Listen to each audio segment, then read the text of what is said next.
Hello all, and welcome to the How to Avoid Getting Pinched by Your Lender webcast.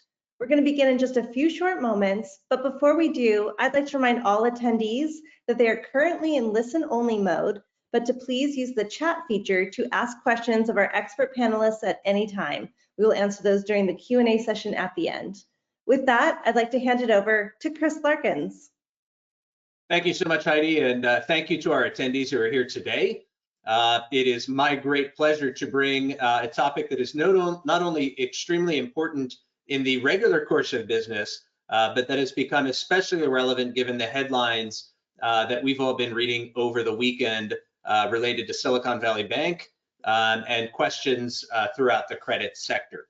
And today's webcast is a playbook on the best practices, as the title says, on how to avoid getting pinched by your lender, but also on the flip side of that, understanding what are those best practices to look as attractive as possible, not just to your lender, but also to other lenders in a way that may help you always look favorably to those bankers that you may be speaking with, and to give you the best options as you look to drive the best deal for your business and find the capital to grow.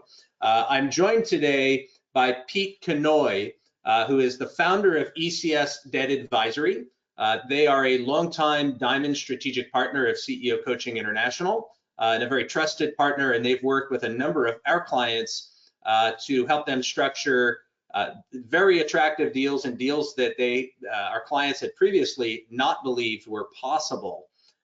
You should think of Pete, by way of introduction, as a professional borrower. He has been in this industry for decades, and view him as a professional borrower who is a partner to businesses. Many of them are private equity-backed portfolio companies to execute financing on behalf of their businesses and work directly with banks to strike the best deal, and also to work directly with those businesses to help them present the best possible picture and the best possible narrative to those banks in a way that will get them the best possible deal. ECS's average financing size is with businesses that have $17 million or more in EBITDA and $70 million in debt outstanding. So we know that Pete has seen a lot of transactions and very large transactions, and therefore has an inside seat to what's really going on and what's really in our bankers' minds as they are looking at our applications, frankly, of practically any size. Pete, let me give you a couple of minutes to say a little bit more about you and to allow you to introduce yourself to the audience. Well, sure. Well, Chris, it's good to be with you today. This is my 30th year executing financing transactions. For the first 15 years of my career, I was on the lending side. I ran a leveraged finance group for a large super regional bank, and I oversaw credit approval and new business as well. And I managed a loan portfolio, about $800 million with 30 borrowing clients. After those 15 years, I went to the other side of the table and started my career as a professional borrower. Initially, I was a large corporate borrower doing bank and bond deals for a large company with several $100 million of EBITDA. And then just about 10 years ago, I founded ECS Debt Advisory. And we execute financings for middle market companies that are owned by private equity firms primarily. And we've done over $2.6 billion in financings that we've never missed. And today we serve as the professional borrower for 15 companies. And so, Chris, for you and for your CEOCI clients today, we're actually going to give you our playbook. And there's 4 things that we do every time that ensure that we don't get pinched by our lenders. And so we're going to walk you through that. And just a heads up, as we do this today, I'm going to kind of shift point of view. Sometimes I'm going to be talking as a lender, kind of how I see things, and other times I'm going to be talking about as a borrower. But with that, let's get started here. Yeah, thank you. And before we do that, because going through the actual playbook and the 4 steps is so valuable normally in the ordinary course of business, maybe give us just an overall perspective of how you view the capital markets, the lending markets, and perhaps in light of the headlines this weekend. And then we'll go into your playbook and maybe circle back to how that applies to the current environment before we get to Q&A. Sure. I'll comment on the lending market. And when I put this together, Chris, this was about 2 weeks ago. So this is before what we're reading in the headlines today.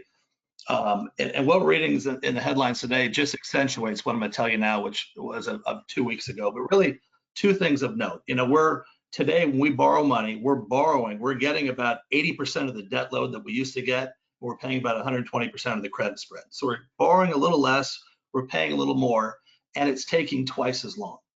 And really two things are happening. So one is, for my former lending colleagues, the field goal posts have moved. So, we have 7 deals in market right now. We closed 2 deals early this year. And for the 2 deals that we closed, these were very good companies owned by very good private equity sponsors in good areas with core lender banks of ours. And ultimately, the credit administrators were really struggling, trying to figure out what good deed could they do now and not get punished come December of this year. And so ultimately, the field goal posts have moved. So lenders are trying to figure out, one, what can I prove and not get punished? And then 2, I think if you were to put yourself in the shoes of what I used to do for a living as a lender, I think it's very informative. So, if I think about my former lending colleagues today, they're under intense pressure to both, on one hand, grow their portfolio. I mean, to get single digit loan growth out of a portfolio, you have to grow it by about 15, 20% because of amortization, runoff, and M&A. So they have intense pressure to grow the portfolio, but also keep it clean as a whistle at the same time. Mm-hmm. And they also have to have timely and proper risk rating of all these deals. And so what lenders generally do is that in their head, if you've got 30 or 50 borrowers, you use kind of the stoplight approach. And so I did this when I was lender too. I basically say of my 30 clients, I've got 10 that are in the green stoplight, they're good. I've got 10 that are red, which are not good. And I've got 10 right in the middle, which are yellow, which could probably go either way. And an interesting thing that's happening here is that many lenders today are worried about keeping their internal line of credit open with their credit administrators. And some lenders right now are actually considering sacrificing a few of their borrowers that are kind of marginal borrowers or perhaps not core borrowers to show their credit administrators they mean business. And so if you add it all up, field goal posts have moved, lenders are under a lot of pressure to still grow the business, keep it clean. And some are actually starting to take steps to show their internal people they mean business. And before we move on and we'll get going here, Chris, let's assume that for today, you own a company. It's a nice little company. It's got 10 million bucks of EBITDA. And let's say if we went and tried to sell it, it'd be worth 10 times 100 million bucks. We'll kind of reference your company throughout this as the composite. So let's get started. So there's it would be fair to assume, would it not, that the events of the weekend, you talk about moving the goalposts, the events of the weekend, has that accelerated that even further, or is it more of maybe a manifestation of what's already been happening? Both. It's what's been happening. It's moving it further, but the key is there's pockets, right? And so, my current lender he's not representative of the entire market. I mean, there may be half the people that are severely impacted and their field goal posts have completely shifted, but there may be a couple that are still very close to where it was before. And so the point is, it's lender specific, and this is regulated, unregulated, combination type deals. The point is, some may be impacted, some may be marginally impacted and still open. So it just depends on who you're with. Okay, got it. I know your 4 steps here are going to help our audience members understand, well, how do I if the goalposts have moved, how do I move with the goalposts? How do I stay in the green, as you put it? How do I make myself look and actually be more attractive to a lender? And then also, how do I put myself in the best position to have options, either to improve the deal that I'm getting, or if a banker decides I'm one of those 5 or 7 deals they want to sacrifice, how am I in a better position if somehow I'm an unintended victim of that? So you have it represented here with 4 images. And I'm going to allow you to drive a little bit, but the first one is get your ducks in a row. So maybe walk us through what that means and what that means in specifics. Sure. This is the very first thing we do, and everybody can do it today. It's essential. It has to be done. So getting our ducks in a row, we get our ducks in a row to ensure mobility. And what this means is so we use an online data thing. We use a thing called Smartsheet. Some people, you could use a Dropbox. There's a bunch of stuff that works. But we have an online database where we keep all of our financials and keep all covenant compliance. And it's a list of about a dozen things. And we keep them and we update them quarterly as the year progresses. We also, for each one of our borrowers, we have quarterly lender calls.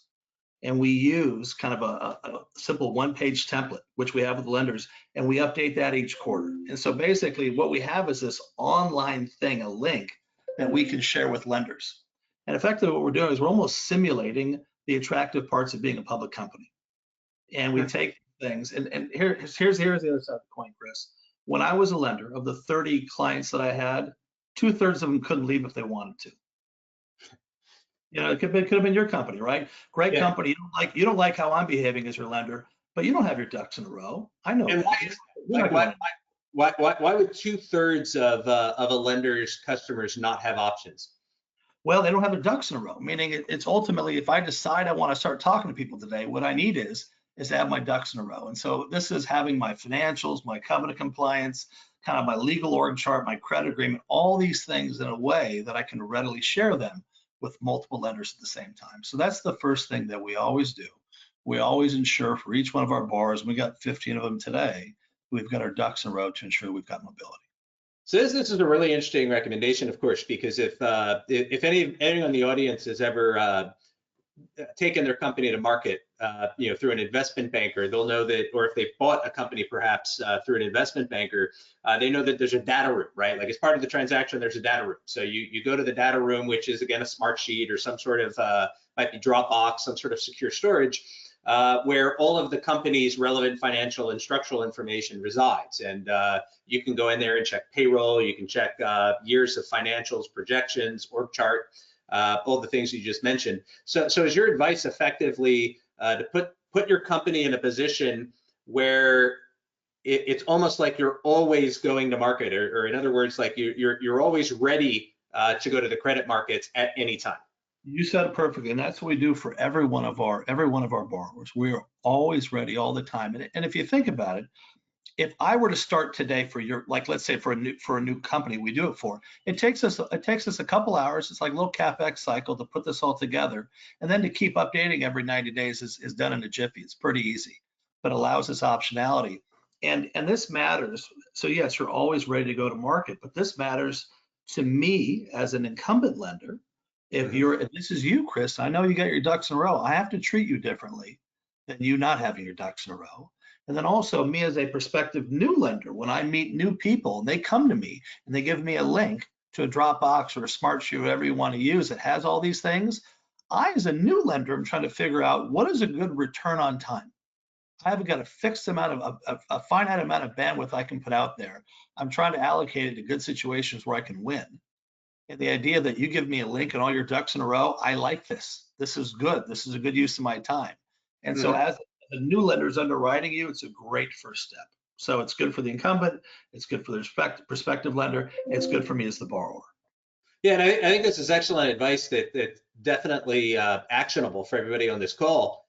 Are we ready? Would we be ready tomorrow to go to market? And if the answer is no, and the answer may be no across the board because perhaps we've been with an incumbent bank for a decade or longer, but if we're not ready, we don't have options. And in fact, if we are ready, even if we don't have to exercise those options, if we decide to go to market ever, what you're saying here is really profound. There's a psychological component to this, right? Like it's human nature. It's the first impression you're leaving. Hey, I'd like to talk to you about a line of credit. I'm currently with X bank that I'd like to consider discussing with you. Here's a link to my war room, effectively, right? And suddenly, it sounds like what you're saying is the lender suddenly knows, wow, I'm dealing with someone who's really serious, who deserves to be paid attention to, and that I need to take extra seriously.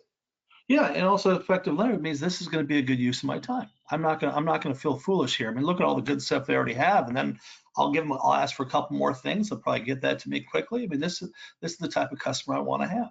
And so you said it just right.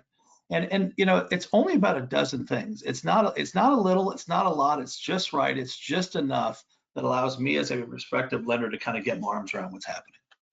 So I think that's the first actionable item here, actionable piece of advice for our audience here is take an assessment of your company. Think back to the last time you applied for a line of credit or an extension in your line of credit, and ask yourself if you're maintaining those materials that you were asked to deliver over to the bank. And if you're not, that sounds like it would be a really good action plan to work on straight away and to get that built.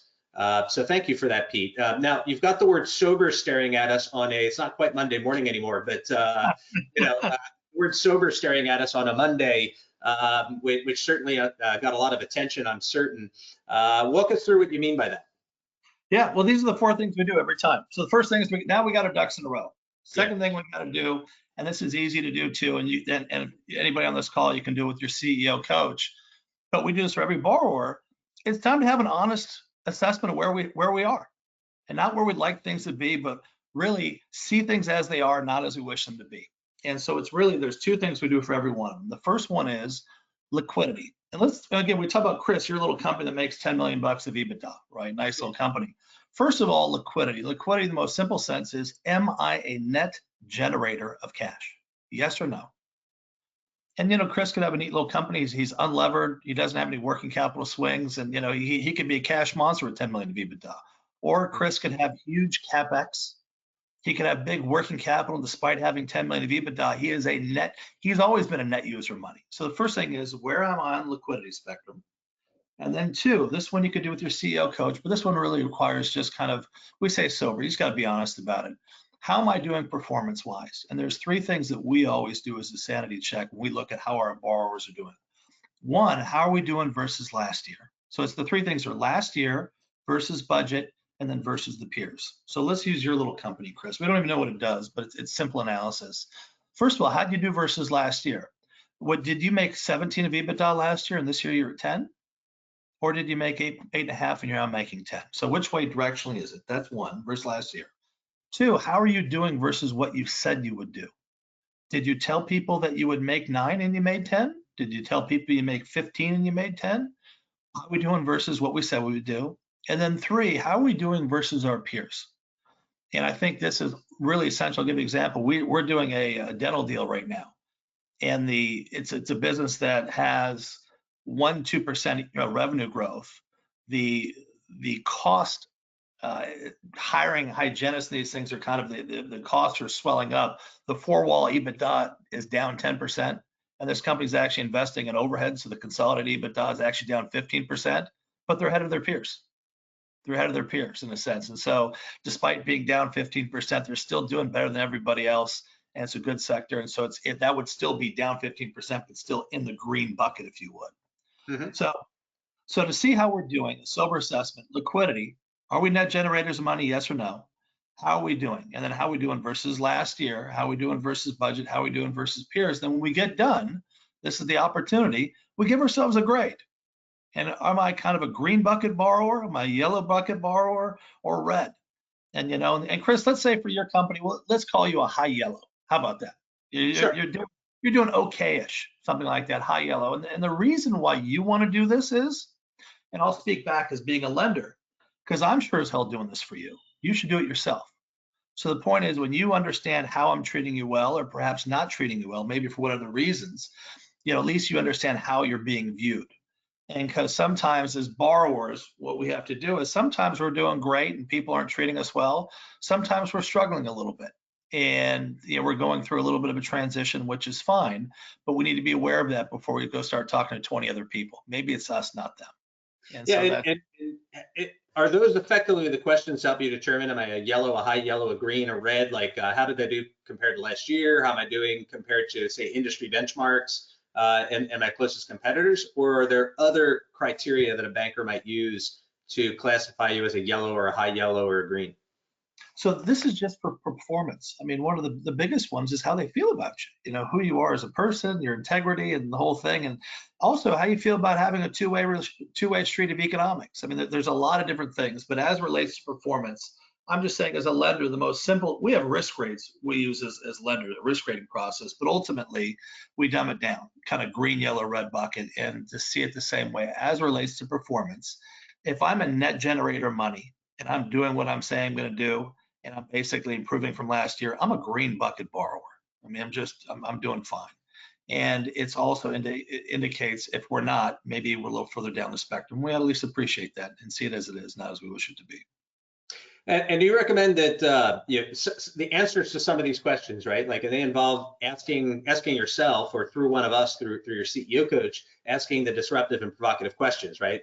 What happens if you lose your top customer? What happens if your competitor drops prices? What happens if any number of different scenarios? Stress testing all of those, and then building a long-range forecast that shows, this is how we've dealt with the risks in our business. This is how we're forecasting to continue to grow. Is this stuff that should be in that war room and that data room? Is that stuff that we should be prepared to share with our bankers? So the stuff that you just said, a long-term plan wouldn't be, in that we want to just give a modest amount of information to my former lending colleagues that they could hold us up to. But it's certainly informative of how we run our business. And those two things you said, customer concentrations, those sort of things certainly will inform our results, our operating results of how we do. But ultimately, what we're trying to do is we're trying to self-grade we're trying to give ourselves a grade, so we have a clear understanding of how we're viewed when we go out to people, and it will allow us to understand what's available to us. So I think we can go on from here, Chris. But we've got get our ducks in a row. Also, we figured out what type of borrower, and the reality is, Chris, if I'm running a company and I had 10 of EBITDA and now it's at 0, and and I'm sucking up cash, I'm in the red bucket. It just is what it is. I'm not attaching emotion to it. But I mean, the point is, rather than think my lender's horrible, maybe and then think I'm going to go talk to 10 other people and have a different result, I don't think that makes a whole lot of sense. It's just informative. How should we play the hand? So it's very fair-minded. Yeah, so let's move on from that. So you do the disruptive and provocative questions, do the long-range forecasting, you work with a CEO coach to help you understand what are my points of leverage, where are my opportunities, where can I improve, whatever my own self-assessment says of me in terms of my quality as a borrower. You move on to the next step, which is understand what is actionable, correct? Yep. So this is where the rubber hits the pavement here, right? So now let's assume it's your company, Chris. So you've already gotten your ducks in a row. You've got all your stuff ready to go, ready to share. We've taken an honest look at who you are, and we've decided you're a high yellow borrower. How about that? Not green, but high yellow. Some things to work on, but like you're doing okay. And to figure out what's actionable, imagine an airplane kind of at 20,000 feet at 300 miles an hour. And for a Cessna or something, a prop plane, that's probably at the outer limits where they are. And for a jet plane, it's just getting going. But ultimately, you got to figure out what's above the financing. Let's say you've got a $30 million finance on your little $10 million company. You got to figure out what's above me, what's below me, what's ahead of me, what's behind me. What are different combinations of the current financing that I have?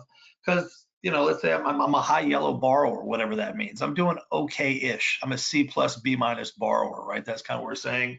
Are there different combinations of financing, an ABL with a mezz piece? Are there private credit deals? Or different way I can slice this thing, help myself out?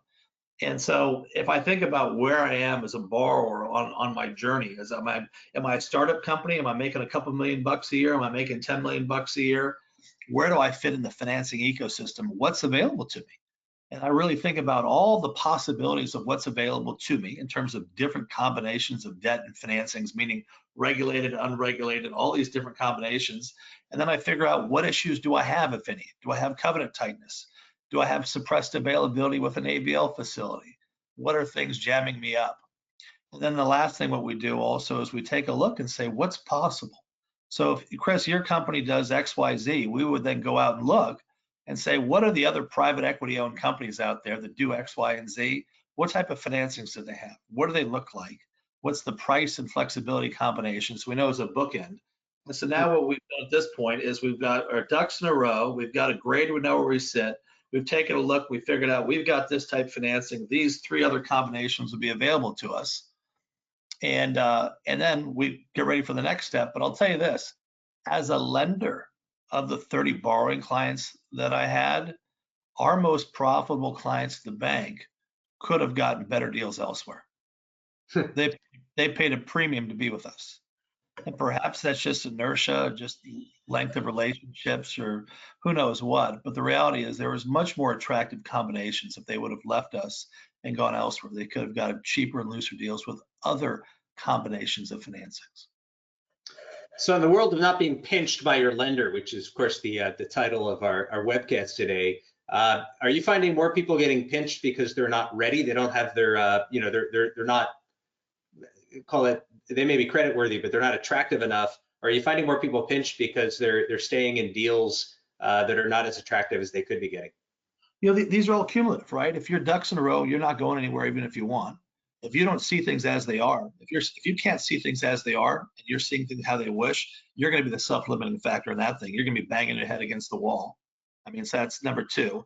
The number three one is the trick, right? I mean, a lot of people just don't understand the combinations that are available to them. And again, as a lender, 5 of my 7 top clients that we had at the bank could have gotten better deals elsewhere.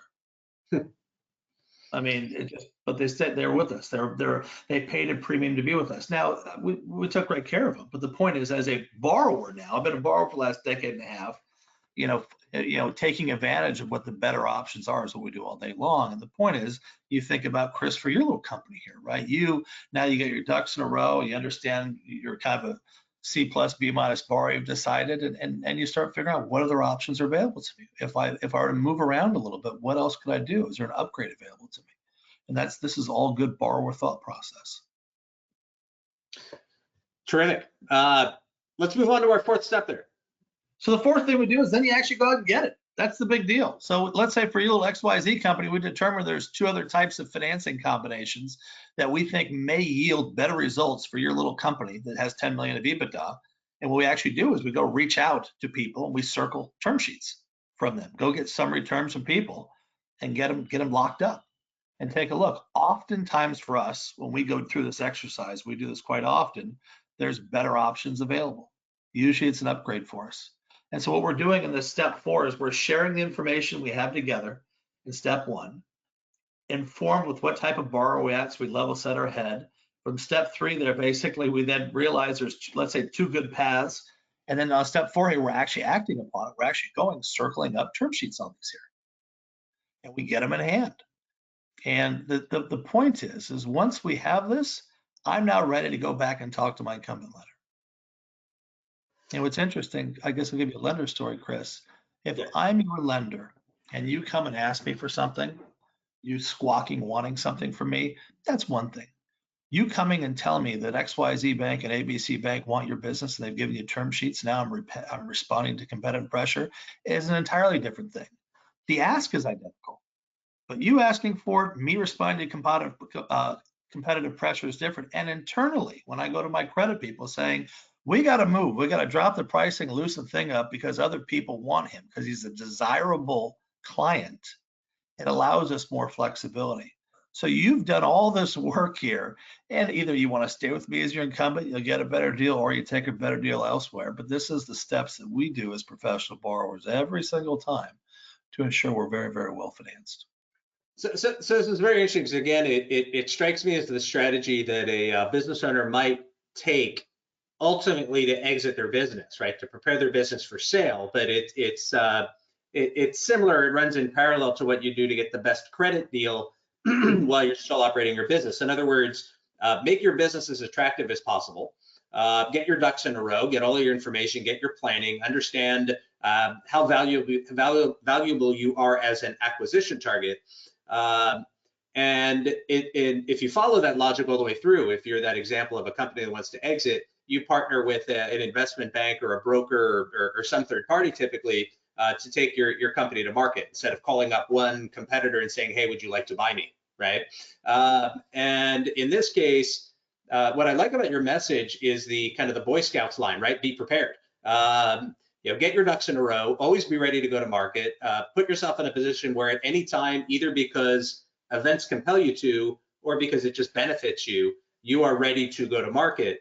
And then actually, it sounds like with the fourth piece of advice, act upon it. Like when it may benefit you, act upon all that preparedness, right? Like go out, get some term sheets, bring them back to your bank. You may not want to change banks, but bring them to your bank with actual competitive offers to try and extract that better deal, rather than go knocking hat in hand and say, hey, can I get an extension of my line of credit, or can you shave off? Correct. Yeah, I mean, if you think about this, these 4 steps, it allows us as professional borrowers to always have the upper hand. This is an unfair advantage versus our lenders. We're always ready to roll. We see things as they are. We're always very watchful whether options, combinations of options exist. We go actually act on them. We have those in hand, then we're talking to our lender. It's pretty much an unfair fight for us in that sense. And you as owner of a company, you can do the same thing. And part of what you're learning here today is Your lenders are certainly talking about you. They're certainly forming judgments of who you are and your ability to move around and your ability to leverage them. And you kind of waking up as borrower and actually acting upon these things and improving our hand are all good things to do. Yeah, and I made reference to this before in terms of the provocative questions, but I'd encourage every business owner and every executive on this call today to ask themselves, how ready am I to go to market on my line of credit or my financing if I had to, right? Again, among the strategic questions you'd ask annually at strategic planning would be, what if my top customer went away, right? Or what if I lost my head of sales, or any number of other scenarios. The scenario planning here that I urge everybody to take from this, and especially given the environment of the headlines these past several days, how ready am I to go to market? If I need to change banks, how ready am I? And maybe you don't. Hopefully, you don't have to go through that today. In other words, hopefully events don't compel you to. But I urge you to be ready for it, following Pete's advice. And to build that war room, to answer these questions, to work with someone that can really get your hands around and your head around what might be actionable, and then get yourself to the point where you can go on offense. Pete, I love the way you summed it up there. Turn it into an unfair fight, right? Turn it into an unfair advantage. Instead of mysteriously, we're at the mercy of the bank. Well, no, they're at the mercy of keeping your business, and they're at the mercy of your decision to stay with them. I like the flipping of the script. It really is, right? We started off in being a little playful and provocative by saying, me as a lender looks at you and your ducks in a row. I know on one hand you can't go anywhere. And then we end this by saying, you showing up with two other alternative term sheets in hand.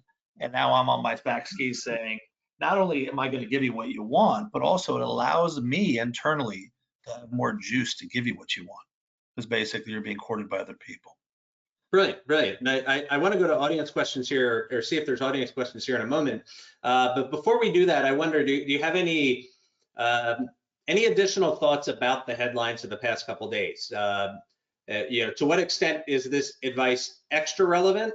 And to what extent, do factors in the market, influence the way that business owners ought to be thinking about this topic?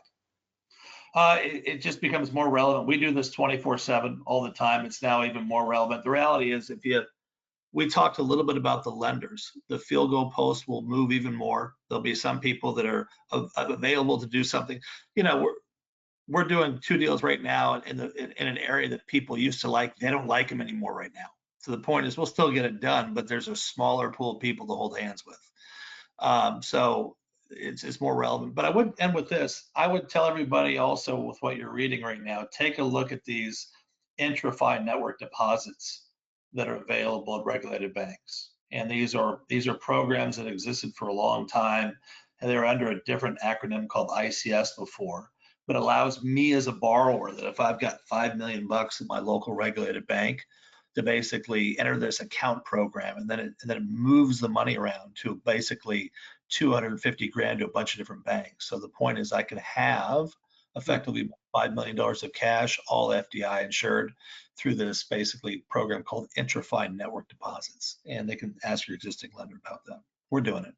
Well, that's the tip of the day, intra-fi network. And Pete, is that generally available at most commercial banks? It's been around, but again, we forget about it until something like this happens.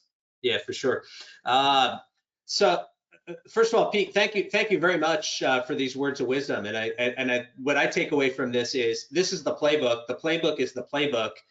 Yes, the headlines are anxiety inspiring at times, especially this weekend. But if the playbook is the playbook, run the playbook. In other words, run these 4 steps irrespective of the weekend's headlines, and maybe now more urgently because of them. More urgently is the way I said doing it. Yeah. So if I'd like to open it up to audience questions, if you'd like to populate them in the chat or the questions section of the GoToWebinar control panel here. And for those of you who are watching, you can go to your control panel and type the question directly in the space there.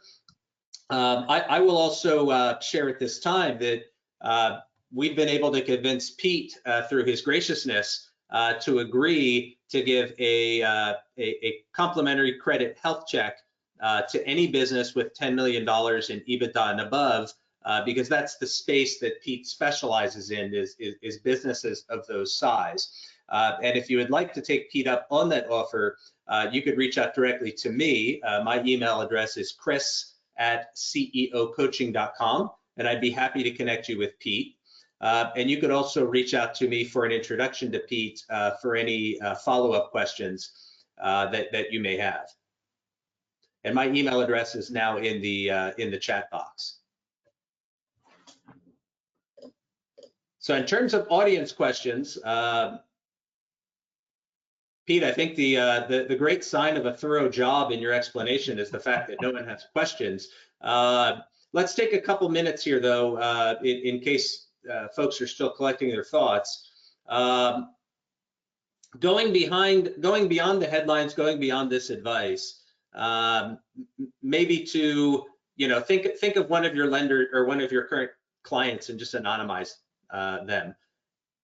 What specifically were they doing? What are they doing right now? Like, which of these 4 steps do you find is most commonly out of whack? Like, let's say you get your ducks in a row, because that seems like the prerequisite to it all. Which of the following steps after that do you see is perhaps typically the biggest mistake that your clients are making before they come to you? I'm very sympathetic to my former colleagues. I think they're under an incredible amount of pressure to keep it clean and grow it at the same time. They got a lot of borrowers. It's tough.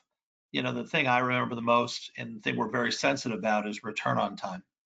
Lenders are really trying to figure out, if I spend time messing around with Chris, is this going to be a good use of my time? Is Chris a square guy? Is Chris is this good use? And ultimately, how we deal with people, or you deal with me as a lender, in a way that I feel comfortable this is a good use of my time, really moves the needle. And it's the soft stuff. But I mean, they're getting, look, the 2 financings we did this year, they took more than twice the time normally that they took. Our lender guys were having tough time getting in front of the credit people, and they were getting rescheduled all the time. I mean, a deal that would take 10 days took 42. Wow.